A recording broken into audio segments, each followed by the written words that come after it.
আসসালামু আলাইকুম প্রিয় অনার্স দ্বিতীয় বর্ষের শিক্ষার্থীরা, রকিবুল 24 এ তোমাদেরকে স্বাগতম। আজকে আমি তোমাদেরকে honours second year grammar class 5 নিয়ে হাজির হয়েছি। আজকে আমি মূলত তোমাদেরকে টপ 100 কারেকশন শেখাবো।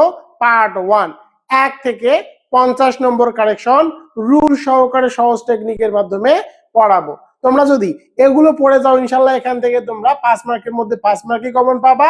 এই টপ 100 কারেকশন তোমাদের বিগত সালে জাতীয় বিশ্ববিদ্যালয় 7 কলেজ এবং ডিগ্রি থার্ড ইয়ার সবগুলো প্রশ্ন একত্রিত করে টপ 100 করা হয়েছে। ইনশাল্লাহ এখান থেকে তোমরা 100% কমন পাবা। তোমাদের সকলের প্রতি রিকোয়েস্ট থাকবে, অবশ্যই ভিডিওটি শেয়ার করে দাও এবং তোমাদের ক্লাস প্রতি শনি সম্বুধ রকিবুল 24 পাবলিকেশনের শিওর পাস যে সাজেশন বইটি আছে, এই বই থেকে একদম ফ্রিতে কিন্তু নেওয়া হচ্ছে। তোমরা যারা বইটি এখনো ক্রয় করোনি, দ্রুত স্ক্রিনে দেখা হোয়াটসঅ্যাপ নম্বরে দ্রুত SMS করে বইটি অর্ডার করে নাও।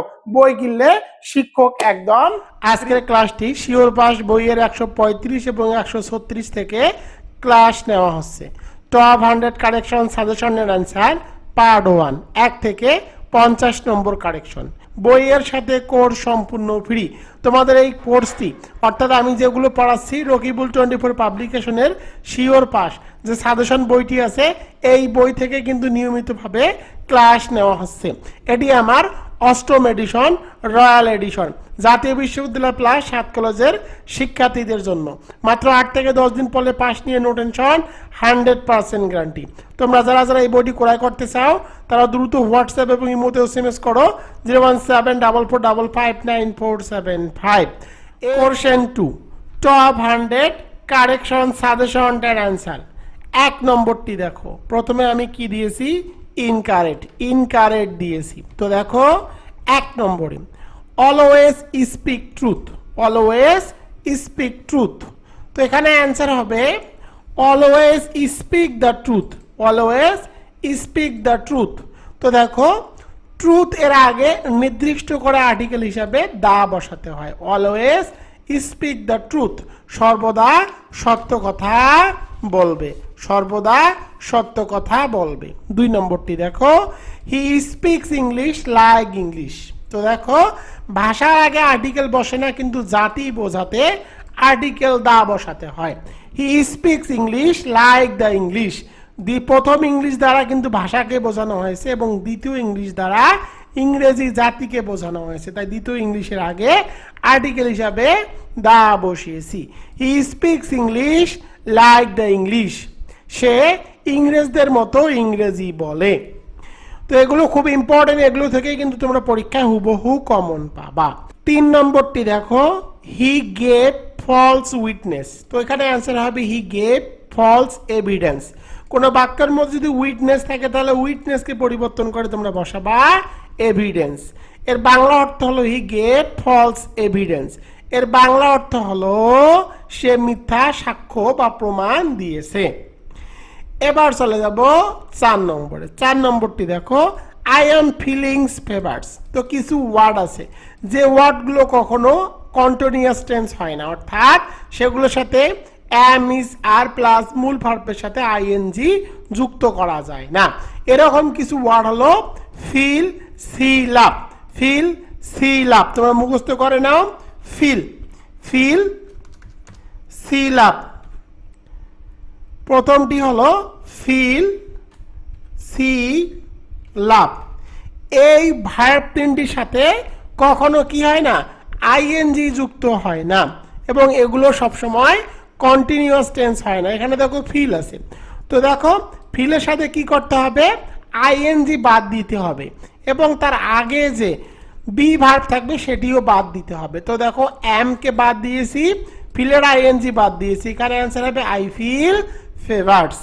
এর বাংলা অর্থ হলো আমার জ্বর লাগছে। 5 নম্বরটি দেখো আই অ্যাম ইন ডিলেমা। তো এখানে অ্যান্সার হবে I am in a dilemma. তো দেখো ডিলেমার আগে অবশ্যই তোমাদেরকে আর্টিকেল হিসাবে এ বসাতে হবে। দেখো ডিলেমা একটি কাউন্টেবল নাউন, এর পূর্বে আর্টিকেল হিসাবে কি বসাতে হবে, এ বসাতে হবে, মুখস্থ রাখবা। I am in a dilemma, dilemma, আমি উভয় সংকটে পড়েছি। 6 নম্বরটি দেখো, the man did A fault অথবা ক্রাইম অথবা সিন। তো দেখো ভুল করা বা অপরাধ করা, ভুল করা এবং অপরাধ করার ইংরেজি হলো কমিট। ভুল করা বা অপরাধ করার ইংরেজি কিন্তু কমিট। দেখো এখানে কি ফল্ট, ক্রাইম আর সিন, এগুলো দ্বারা কি বোঝাইছে? অপরাধ বুঝিয়েছে। আর অপরাধ করার ইংরেজি হলো কমিট, ডিড নয়। তাই ডিডকে পরিবর্তন করে তোমাদেরকে সঠিক শব্দ বসাতে হবে কমিট। ডিড যেহেতু পাস্ট ফর্ম, ডু এর পাস্ট ফর্ম ডিড, তাই কমিট এর পাস্ট ফর্ম করতে হবে কমিটেড। কমিটেড, এখানে অ্যান্সার হবে the man committed A fault অথবা ক্রাইম অথবা সিন। এর বাংলা অর্থ হলো লোকটি একটি ভুল অথবা অপরাধ অথবা পাপ করে। 7 নম্বরে he gave the BA examination, পরীক্ষায় অংশগ্রহণ করা ইংরেজি হলো appeared at. Appeared at, gave নয়। তো এখানে অ্যান্সার হবে he appeared at the BA examination, সে বিএ পরীক্ষায় অংশ নিয়েছিল। 8 নম্বরে the wages of sin are death. তো দেখো দ্য ওয়েজেস এর বাংলা অর্থ হলো কি? পরিণাম। আর এটি কিন্তু সিঙ্গুলার। দ্য ওয়েজেস হলো সিঙ্গুলার সাবজেক্ট। সাবজেক্ট যদি সিঙ্গুলার হয় আর যদি আর থাকে তাহলে আর কে পরিবর্তন করে লিখতে হয় is. The wages of sin is death. এর বাংলা অর্থ হলো পাপের শাস্তি মৃত্যু। The wages of sin is death, পাপের শাস্তি মৃত্যু। তো 9 নম্বরটি দেখো, he has resign from the post. তো দেখো resign, discuss, resemble, discuss, resigned, এই ওয়ার্ডগুলোর পরে কখনো প্রিপোজিশন বসানো যাবে না। প্রিপোজিশন থাকলে প্রিপোজিশনকে তুলে দিতে হবে। তো এখান থেকে ফ্রমকে তুলে দিব, এখানে অ্যান্সার হবে he has resign the post. He has resign the post, সে পদটি থেকে ইস্তফা নিয়েছে বা রিজাইন দিয়েছে। 10 নম্বরে চলে যাব। 10 নম্বরটি দেখো, হি became angry with my conduct. তো দেখো আচরণ, কন্ডাক্ট, আচরণ মানে কি? আচরণের ইংরেজি হলো কন্ডাক্ট। তো দেখো রাগান্বিত হলে এংরি অ্যাট বসে, এংরি উইথ বসে না। অর্থাৎ কারো আচরণ যদি রাগান্বিত হয় অর্থাৎ রাগ বোঝায়, রাগ প্রকাশ করলে অ্যাপ্রোপ্রিয়েট প্রিপোজিশন হিসাবে এংরি অ্যাট বসে। তাই এখানে অ্যান্সার হবে এংরি অ্যাট, এংরি উইথ হবে না। He became angry at my conduct, সে আমার আচরণে ক্ষুব্ধ হয়েছিল। 11 নম্বরটি দেখো, what are you thinking, what are you thinking. তো এখানে অ্যান্সার হবে what are you thinking about. এখানে অতিরিক্ত হিসাবে একটা অ্যাবাউট বসাতে হবে। থিঙ্ক এর পরে অ্যাবাউট প্রিপোজিশন বসে। থিঙ্ক থাকলে এরপরে প্রিপোজিশন হিসাবে তোমাদেরকে অ্যাবাউট বসাতে হবে। What are thinking about, what are thinking about, তুমি কি নিয়ে চিন্তা করছো। 12 নম্বরটি দেখো, a barking dog does not seldom byte. এখানে অ্যান্সার হবে a barking dog seldom bites. তো দেখো seldom, till, until, unless, seldom, এগুলো কিন্তু নিজে নেগেটিভ। আমি আবার বলি, টিল, আনটিল, আনলেস, সেলডম, এগুলো নিজে নেগেটিভ। তাই এর আগে বা এর পরে ডাজ নট বা ডিড নট বা ডু নট বসানো যাবে না। সেলডমের আগে যদি ডাজ নট বা ডু নট বা ডিড নট থাকে তাহলে তাকে কি করতে হবে? তুলে দিতে হবে, কারণ দুটি নাবাচক শব্দ একই বাক্যে বসানো যায় না। তো এখানে অ্যান্সার হবে বার্কিং ডগ সেলডম বাইটস। এর বাংলা অর্থ হলো যত গর্জে তত বর্ষে না। এটি একটা প্রবাদ বাক্য। 13 নম্বরটি দেখো, this is the best of the two, this is the best of the two. এখানে অ্যান্সার হবে this is the better of the two. এখানে বেস্ট হবে না। দুইয়ের মধ্যে তুলনা বোঝাতে কম্পারেটিভ ডিগ্রি বেটার বসেছে। দুইয়ের মধ্যে যদি তুলনা বোঝায় তাহলে কম্পারেটিভ ডিগ্রি বসাতে হবে। তো বেস্ট এর কম্পারেটিভ ডিগ্রি হলো বেটার, বেস্ট এর comparative degree better. This is the better of the two. এর বাংলা অর্থ হলো এই দুটির মধ্যে একটি অপেক্ষাকৃত ভালো। 14 নম্বরটি দেখো, see the word in the dictionary. এখানে অ্যান্সার হবে লুক আপ। ডিকশনারিতে শব্দ খোঁজা, এর ইংরেজি হলো লুক আপ। ডিকশনারিতে শব্দ খোঁজার ইংরেজি হলো লুক আপ। এখানে অ্যান্সার হবে look up the word in the dictionary. Look up the word in the dictionary. অভিধানে শব্দটি খুঁজে বের করো। 15 নম্বরটি দেখো, quote this poem from heart. Quote this poem from heart. তো এখানে অ্যান্সার হবে quote this poem from memory. মুখস্থ করা অর্থে ফ্রম মেমোরি ব্যবহৃত হয়। তোমরা মনে রাখবা, যদি হার্ট থাকে তো হার্ট থাকলে হার্টকে পরিবর্তন করে তোমাদেরকে বসাতে হবে মেমোরি।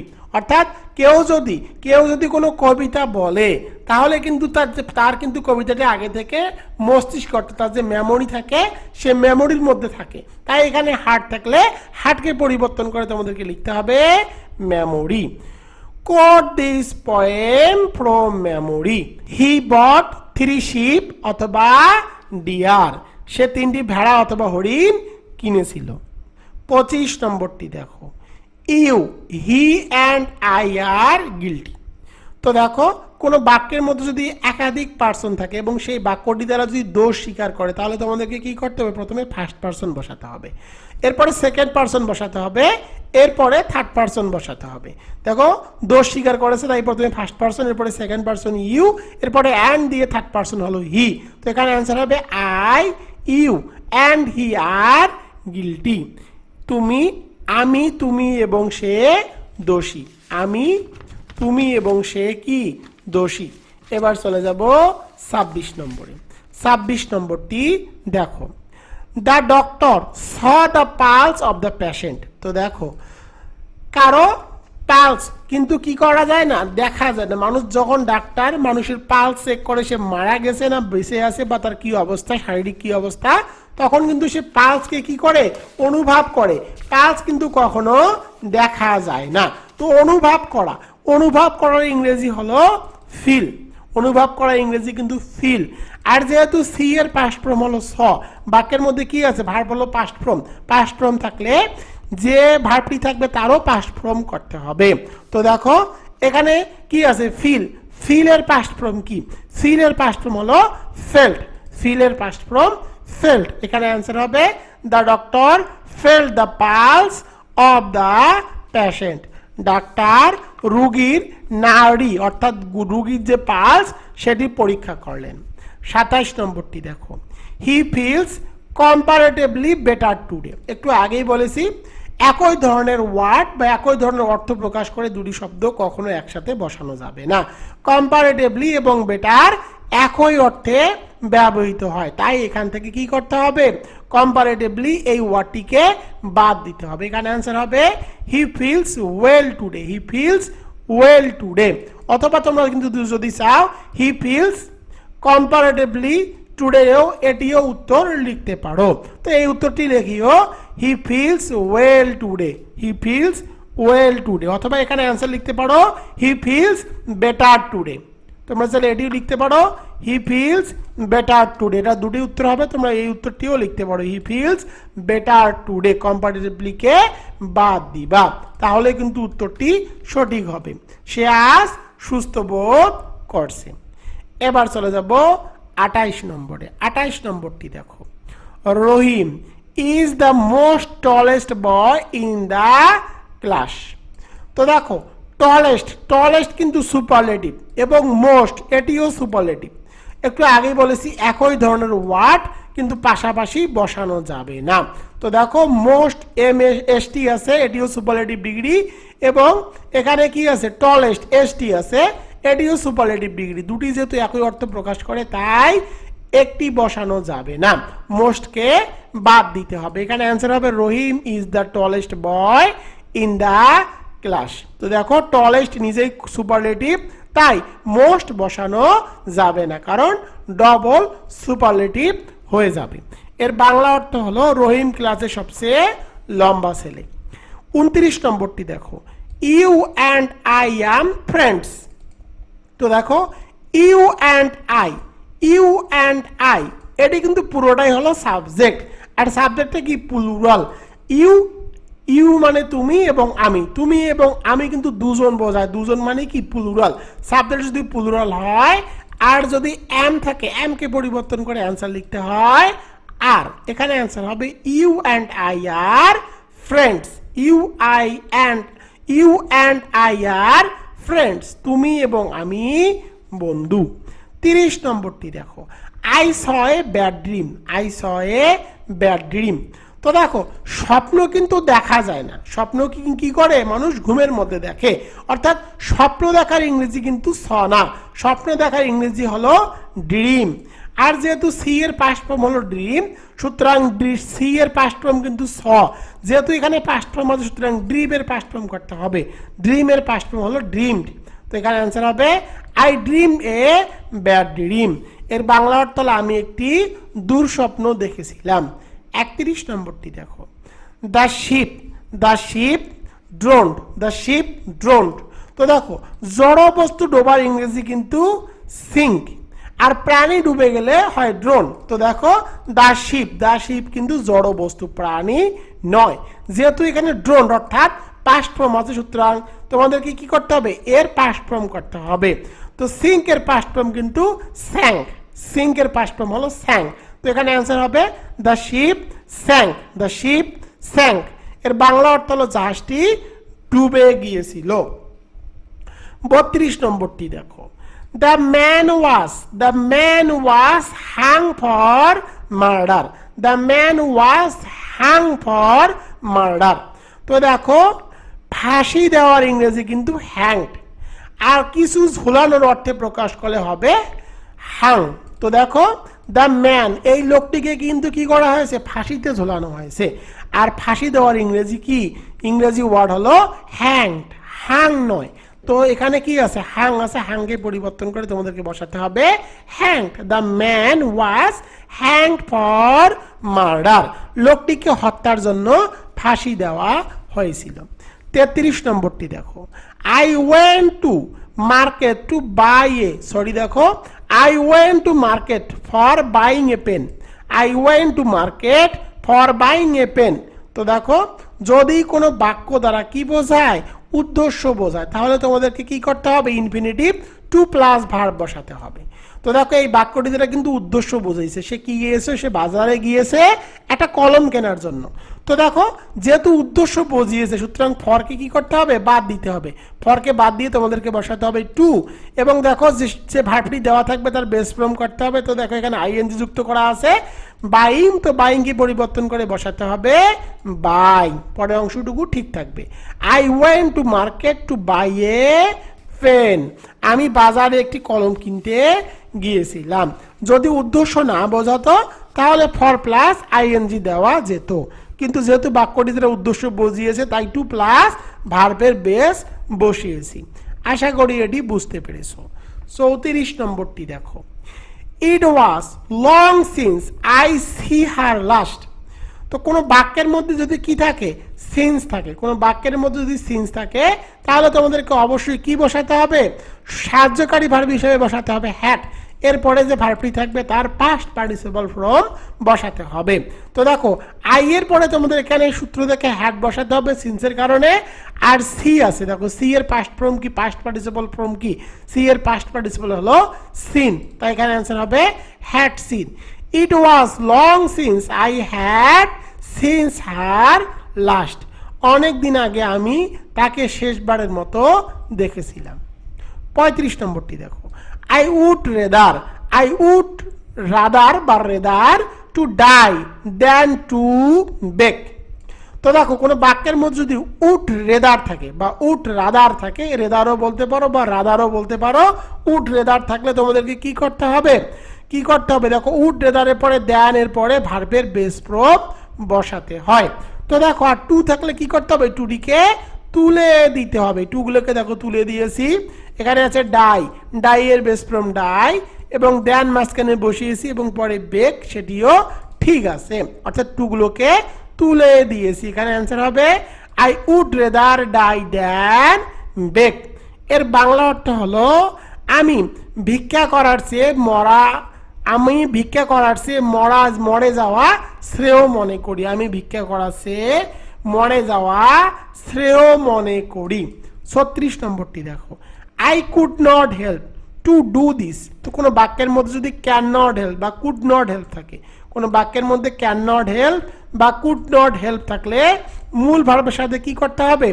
আইএনজি যুক্ত করতে হবে। আমি আবার বলি, কোনো বাক্যের মধ্যে ক্যান নট হেল্প বা কুড নট হেল্প থাকলে যে ভার্বটি থাকবে তার সাথে আইএনজি যুক্ত করতে হবে। এখানে ভার্ব কি? ডু এর সাথে আইএনজি যুক্ত করে দিলাম, হয়ে গেল ডুইং। আর টু থাকলে টুডিকে তুলে দিতে হবে। এখানে অ্যান্সার হবে I could not help doing this. আশা করি এটিও বুঝতে পেরেছো। 37 নম্বরটি দেখো, তো দেখো 36 নম্বরের বাংলা অর্থ হলো আমি কাজটি না করে পারলাম না। আমি কাজটি না করে পারলাম না। 37 নম্বরটি দেখো, কাট দ্য লাইন। লাইনটি কেটে দাও। তো লাইনটি কেটে দেওয়ার ইংরেজি হলো পেন থ্রু। Pen through. তো দেখো পেন থ্রো বা পেন থ্রু। তো দেখো পেন থ্রো দ্য লাইন। লাইনটি কেটে দাও। লাইনটি কেটে দেওয়ার ইংরেজি কিন্তু কাট নয়। 38 নম্বরটি দেখো, wait her until I do not come. একটু আগেই তোমাদেরকে শিখিয়েছি till, until, unless, seldom. Till, until, unless, seldom. Till, until, unless, seldom. এগুলো নিজে নেগেটিভ। এর আগে বা পরে কখনো ডু নট, ডাজ নট বা ডিড নট বসানো যাবে না। এগুলো থাকলে এগুলোকে তুলে দিতে হবে। তো এখান থেকে ডু নটকে তুলে দিব। এখানে অ্যান্সার হবে wait her until I come. Wait her until I come. আমি না আসা পর্যন্ত এখানে অপেক্ষা করো। 39 নম্বরটি দেখো, ওপেন পেজ 50। তো কোনো পেজকে নির্দিষ্ট করে বোঝানোর জন্য তোমাদেরকে অ্যাপ্রোপ্রিয়েট প্রিপোজিশন হিসেবে অ্যাট বসাতে হবে। Open at page 50। Open at page 50। 50 নম্বর পৃষ্ঠাটি খোলো। 40 নম্বরটি দেখো, is of the boys have got 10 টাকা। তো দেখো ইজ, ইজ কিন্তু সিঙ্গুলার সাবজেক্ট। সাবজেক্ট যদি সিঙ্গুলার হয় তাহলে তোমাদেরকে সিঙ্গুলার ভার্ব বসাতে হবে। অর্থাৎ হ্যাভ থাকলে হ্যাভকে পরিবর্তন করে বসাতে হবে হ্যাজ। হ্যাভের সিঙ্গুলার ফর্ম হলো has. Is of the boys has got 10 টাকা। এর বাংলা অর্থ হলো ছেলেদের প্রত্যেককে 10 টাকা করে পেয়েছিল। ছেলেদের প্রত্যেক 10 টাকা করে পেয়েছে। পরেরটি দেখো 41 নম্বরে, I went there by foot. তো দেখো পায়ে হাঁটা। পায়ে হাঁটার ইংরেজি হলো অন ফুট। অ্যাপ্রোপ্রিয়েট প্রিপোজিশন হিসেবে বসাতে হবে on. On foot. I went there on foot. পায়ে হাঁটার ইংরেজি কিন্তু অন ফুট। আমি সেখানে পায়ে হেঁটে গিয়েছিলাম। তো বিলং একটি স্টেটিভ ভার্ব। এর কখনো কি হবে না? প্যাসিভ ফর্ম হবে না। তো দেখো এখানে বিলং এর ভার্বটির সাথে কখনো ইডি যুক্ত হয় না। তোমরা এতটুকু মুখস্থ রাখো, কারণ এটি একটি ভার্ব, এমন ভার্ব যার সাথে কখনো প্যাসিভ ফর্ম বসানো যায় না। তাই এখান থেকে ইডি কে বাদ দিতে হবে। এরপরে দেখো এখানে সাবজেক্ট কি? This pen. Third person singular number. Third person singular number হলে ভার্বের সাথে কি বসাতে হয়? এস বসাতে হয়। তাই এখানে একটা এস বসিয়েছি। This pen belongs to me. This pen belongs to me. এর বাংলা অর্থ হলো এই কলমটি আমার। 43 নম্বরটি দেখো, English is not easy to B learn. English is not easy to B learn. এখানে অ্যান্সার হবে English is not easy to learn. তো দেখো অ্যাক্টিভ ইনফিনিটিভ টু লার্ন এখানে সঠিক। এখানে কেন সঠিক? কারণ তোমরা মনে রাখবা, যদি কি থাকে? অ্যাডজেক্টিভ থাকে। অ্যাডজেক্টিভের পরে ইনফিনিটিভ কখনো কি হয় না? প্যাসিভ হয় না। তো দেখো এখানে অ্যাডজেক্টিভ হলো ইজি। ইজির পরে কখনো ইনফিনিটিভ। ইনফিনিটিভ মানে কি? টু। টু কখনো কি হবে না? প্যাসিভ হবে না। এখানে প্যাসিভ করতে গেলে কিন্তু বি বসাতে হয়, তাই এখানে বি বসবে না। অ্যাডজেক্টিভের পরে ইনফিনিটিভ কখনো প্যাসিভ হয় না। এটি হলো মূল ব্যাখ্যা। English is not easy to learn. এর বাংলা অর্থ হলো, ইংরেজি শেখা সহজ নয়। 44 নম্বরটি দেখো, the mother wants the boy to punish. তো এখানে অ্যান্সার হবে the mother wants the boy to be punished. তো দেখো অ্যাডজেক্টিভের পরে ইনফিনিটিভ কখনো কিন্তু প্যাসিভ হয় না। কিন্তু দেখো দা বয় কিন্তু অ্যাডজেক্টিভ নয়, দা বয় হলো নাউন। নাউন কিন্তু আবার কি হয়, প্যাসিভ হয়। আমি আবার বলি, এখানে দেখো কি আছে, ইজি আছে। ইজি হলো অ্যাডজেক্টিভ, অ্যাডজেক্টিভের পরে ইনফিনিটিভ কখনো প্যাসিভ হবে না। কিন্তু যদি এখানে কি থাকে, ইজি না থাকে, অর্থাৎ অ্যাডজেক্টিভ না থেকে অন্য কোনো ভার্ব থাকে, এখানে অন্য কোনো ভার্ব দেওয়া আছে দা বয় কিন্তু হলো নাউন। যদি নাউন থাকে তখন কিন্তু প্যাসিভ করতে হবে। তো দেখো প্যাসিভের জন্য বিএনএসি, আর পানিশের পিপি কি, পানিশড। তো এখানে অ্যান্সার হবে বি, পানিশড। ছেলেটি শাস্তি পাবে, তাই প্যাসিভ ইনফিনিটিভ হবে। 44 নম্বরের বাংলা অর্থ হবে মা চান যে ছেলেটি শাস্তি দেওয়া হোক। মা চান যে ছেলেটিকে কি দেওয়া হোক, শাস্তি দেওয়া হোক। 45 নম্বরটি দেখো, হি ডিড এ মিস্টেক অথবা blunder. He did a mistake বা ব্লান্ডার। তো দেখো দোষ যদি কি বোঝায়, দোষ বোঝায় বা ভুল বোঝায়, এর ইংরেজি কিন্তু মেক। আর যেহেতু এখানে ডিড আছে, ডিড কিন্তু ভার্বের পাস্ট ফর্ম, সুতরাং মেক এর পাস্ট ফর্ম করতে হবে made. He made a mistake অথবা ব্লান্ডার, সে একটি ভুল বা ভীষণ বড় ভুল করেছে। 44 নম্বরটি দেখো, ইট is I who is to blame. It is I who is to blame. তো দেখো এখানে কি আছে, মাঝখানে যদি কি থাকে, হু থাকে, তাহলে বুঝতে হবে এটি রিলেটিভ প্রোনাউন। রিলেটিভ প্রোনাউনের ভার্ব তার আগে যে সাবজেক্টটি থাকবে সেই সাবজেক্ট অনুযায়ী বসাতে হবে। এখানে রিলেটিভ প্রোনাউন হলো হু যেহেতু রিলেটিভ প্রোনাউন, সুতরাং রিলেটিভ প্রোনাউনের আগে যে সাবজেক্টটি থাকবে সেটি দ্বারা ভার্ব বসাতে হবে। তো দেখো আই এর সাথে ভার্ব কোন হিসাবে কখনো ইজ বসে না, আই এর সাথে সর্বদা এম বসাতে হয়, তাই এখানে আমি আই এর সাথে এম বসিয়েছি। It is I who am to blame, দোষটি আমারই। 47 নম্বরটি দেখো, let you and I go there. Let যেখানেই থাকুক না কেন এরপরে সর্বদা অবজেক্টিভ ফর্ম বসাতে হয়, কখনো সাবজেক্টিভ ফর্ম বসানো যায় না। তো দেখো ইউ এর অবজেক্টিভ ফর্ম হলো ইউ, আর দেখো আই এর অবজেক্টিভ ফর্ম হলো মি। লেডের থাকার কারণে আইকে পরিবর্তন করে সর্বদা মি লিখতে হবে, কারণ লেডের পরে সর্বদা কি করতে হয়, অবজেক্টিভ ফর্ম বসাতে হয়। এখানে অ্যান্সার হবে let you and me go there. Let you and me go there. এর বাংলা অর্থ হলো চলো তুমি আর আমি সেখানে যাই। চলো তুমি আর আমি সেখানে যাই। 48 নম্বরটি দেখো, he is stronger than me. He is stronger than me. তো এখানে অ্যান্সার হবে he is stronger than I.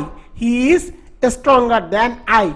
তুলনার ক্ষেত্রে প্রোনাউনের সর্বদা সাবজেক্টিভ ফর্ম বসে। আমি আবার বলি, যদি তুলনা বোঝালে কি হবে, প্রোনাউনের কি করতে হবে, সাবজেক্টিভ ফর্ম বসাতে হবে। তো দেখো এটি he is stronger than I, তুলনা বুঝিয়েছে, সে আমার চেয়ে শক্তিশালী। এটি কিন্তু কি বুঝিয়েছে, তুলনা বুঝিয়েছি। আর তুলনা বোঝালে কি করতে হবে, অবজেক্টিভের সাবজেক্ট ফর্ম করতে হবে। মি এর সাবজেক্টিভ ফর্ম হলো আই। আশা করি বোঝাতে পেরেছি। প্রিয় শিক্ষার্থীরা, আমি কিন্তু প্রতিটি এক্সাম্পল, এগুলো কিন্তু তোমাদের বিগত সালের প্রশ্ন থেকে নেওয়া হয়েছে। এগুলো খুবই ইম্পর্টেন্ট। এগুলো 7 কলেজের প্রশ্ন, জাতীয় বিশ্ববিদ্যালয়ের প্রশ্ন এবং ডিগ্রি 3rd ইয়ার ইংরেজির প্রশ্ন, সবগুলোকে একত্রিত করে টপ 100 তৈরি করেছি। এগুলো পড়লে তোমরা ইনশাল্লাহ 100% কমন পাবা। দেখো আমি কিন্তু একদম সহজ ভাষায় স্টেপ টু স্টেপ বারবার বলে তোমাদেরকে বুঝাচ্ছি। এরকম তোমরা বাংলাদেশে কোনো টিচার তোমাদেরকে এত সহজভাবে বোঝাবে না। 49 নম্বর, Tanha is one of my best friend. Tanha is one of my best friend. তো দেখো এখানে ওয়ান অফ এর পরে প্লুরাল নাউন বসবে। ওয়ান অফ এর পরে কি বসবে, সর্বদা প্লুরাল নাউন বসবে। তো দেখো এখানে আছে ওয়ান অফ, ওয়ানের পরে কি নাউন কি আছে, সিঙ্গুলার দেওয়া আছে ফ্রেন্ড। তো এখানে হবে ফ্রেন্ডস, কারণ Tanha is one of my best friends. এর বাংলা অর্থ হলো তানহা আমার সেরা বন্ধুদের একজন। তানহা আমার সেরা বন্ধুদের একজন। 50 নম্বরটি দেখো, 50 নম্বরে she is A most beautiful woman. She is A most beautiful woman. এখানে অ্যান্সার হবে she is a very beautiful woman. Most এখানে ভেরি অর্থে ব্যবহার হয়েছে। মোস্টকে কি করতে হবে? ভেরি অর্থে ব্যবহার করতে হবে। মোস্টকে ভেরি অর্থে ব্যবহার করতে হবে। She is a very beautiful woman. She is a very beautiful woman. সে খুবই সুন্দরী একজন নারী। সে খুবই সুন্দরী একজন নারী। প্রিয় শিক্ষার্থীরা, আজকের ক্লাসটি তোমাদের কাছে কেমন লাগলো অবশ্যই কমেন্ট করে জানাবা। অনার্স দ্বিতীয় বর্ষের ইংরেজি সাজেশন 2026, পরীক্ষা 2025। এটি রকিবুল 24 পাবলিকেশন কর্তৃক প্রকাশিত sure pass suggestion royal edition. এটি হলো 8তম এডিশন। এটি জাতীয় বিশ্ববিদ্যালয় এবং 7 কলেজ শিক্ষার্থীদের জন্য রচনা করা হয়েছে। Sure pass honours second year English shortcut suggestion and solution. মাত্র 8 থেকে 10 দিন পড়লে পাস নিয়ে নো টেনশন, 100% গ্যারান্টি। এই বইটি ক্রয় করতে চাও তোমরা দ্রুত এই নম্বরে হোয়াটসঅ্যাপ এবং ইমোতে SMS করো। বইয়ের সাথে কোর্স সম্পূর্ণ ফ্রি। এই একটি বই তোমাদের জন্য যথেষ্ট। এই বইটি পড়লে অন্য কোনো বই বা সাজেশন পড়তে হবে না এবং কোথাও গিয়ে প্রাইভেটও পড়তে হবে না। মাত্র 8 থেকে 10 দিন পড়লে 100% পাশের নিশ্চয়তা। তো এই বইটির মধ্যে তোমরা রাইটিং পার্টের অটো ফর্মুলা পাবা, অর্থাৎ একটি পড়লে অনেকগুলো লেখা যায় তার নিয়ম। প্রতিটি রাইটিং পার্টের টপ 10 টপ 5 এভাবে তোমরা সাজেশন উত্তর সহকারে পাবা। Grammar part shortcut rules and top 100 সাজেশনের অ্যান্সার। প্যাসেজ রাইটিং এর শর্টকাট টেকনিক, বিগত সালে যতগুলো প্রশ্ন আছে জাতীয় বিশ্ববিদ্যালয় এবং 7 কলেজের তার নির্ভুল সমাধান, মডেল টেস্ট উইথ সলিউশন। তো দেখো এই বইটি রকিবুল 24 পাবলিকেশনস থেকে প্রকাশ করা হয়েছে। এই বইটির মধ্যে কিউআর কোড পেয়ে যাবা। কিউআর কোডগুলো স্ক্যান করলে বইয়ের প্রতিটি পেজের ভিডিও টিউটোরিয়াল একদম ফ্রিতে তোমরা দেখতে পারবা। তো দেখো এই বইটির টেবিল অফ কন্টেন্ট। আমি তোমাদেরকে প্রথমে এই বইটির টেবিল অফ কন্টেন্ট দেখিয়ে নেই। এই বইটি এত সহজ ভাষায় তৈরি করা হয়েছে যে তুমি বাসায় পড়ে কভার করতে পারবা, কোথাও গিয়ে প্রাইভেট পড়তে হবে না এবং বইয়ের প্রতিটি পেজের ভিডিও টিউটোরিয়াল তো একদম ফ্রিতেই পাচ্ছ। রাইটিং পার্টের অটো ফর্মুলা তো পড়লে সবগুলো লেখা যায়, তার নিয়ম পেয়ে যাবা। একটি নোটিশ দিয়ে সকল নোটিশ লেখার কৌশল, সাথে সাথে কিন্তু বাংলা অনুবাদও দেওয়া আছে। পরেরটি দেখো প্যারাগ্রাফ, 3টি প্যারাগ্রাফ দিয়ে সকল প্যারাগ্রাফ লেখার কৌশল। স্ক্রিনের মধ্যে তোমরা কৌশলগুলো দেখতে পাচ্ছ, বাংলা অনুবাদ সহকারে কিন্তু দিয়ে দেওয়া আছে। এরপরে দেখো top writing part shortcut suggestion Bangla অনুবাদ সহকারে, টপ 10 অ্যাপ্লিকেশন রাইটিং সাজেশনের অ্যান্সার। একদম সহজ ভাষায় কিন্তু উত্তরগুলো দেওয়া আছে, স্ক্রিনের মধ্যে দেখতে পাচ্ছ। সাথে সাথে বাংলা অনুবাদ করেও কিন্তু দেওয়া আছে। তোমাদের যতগুলো গ্রামাটিক্যাল আইটেম আছে সবগুলো আইটেমে সহজ ভাষায় কিন্তু দেওয়া আছে। একটু তোমাদেরকে দেখিয়ে নেই, তোমরা কারেকশনটি দেখো তাহলে বুঝতে পারবা কারেকশনগুলো কত সহজভাবে আমি সাজিয়ে দিয়েছি। তোমরা এগুলো একবার করলে পড়লেই দেখতে পাবা। WS কোশ্চেন একটু তোমাদেরকে দেখাই, দেখো সহজ রুল দেওয়া আছে। এরপরে দেখো একদম WS কোশ্চেন বসানোর টেকনিক স্ক্রিনের মধ্যে তোমরা দেখতে পাচ্ছ। এরপরে দেখো টপ 100 গুলো কতটা সহজভাবে সাজানো হয়েছে, দেখো টেকনিক এবং সাজেশনের উত্তর এবং বিগত সালের যতগুলো রাইট ফর্ম আর ভার্ব আছে সেগুলো কিন্তু দেওয়া আছে। একদম সাল উল্লেখ করে রুল সহকারে দেওয়া আছে। স্ক্রিনের মধ্যে তোমরা টপ 100 রাইট ফর্ম আর ভার্ব দেখতে পাচ্ছ। একদম সহজ ভাষায় একবার করে পড়লেই কিন্তু এগুলো তোমরা মুখস্থ করতে পারবা এবং গত সালের সকল প্রশ্নের সমাধান পেয়ে যাবে। স্ক্রিনের মধ্যে দেখতে পাচ্ছ। দ্রুত বইটি অর্ডার করে নাও, কারণ বই অর্ডার করলে কোর্স সম্পূর্ণ ফ্রি। দ্রুত হোয়াটসঅ্যাপ এবং ইমোতে যোগাযোগ করো 01744949475। বইয়ের মূল্য 450 প্লাস 50 মোট 500 টাকা, সাথে 1000 টাকার মূল্যের কোর্স একদম ফ্রি।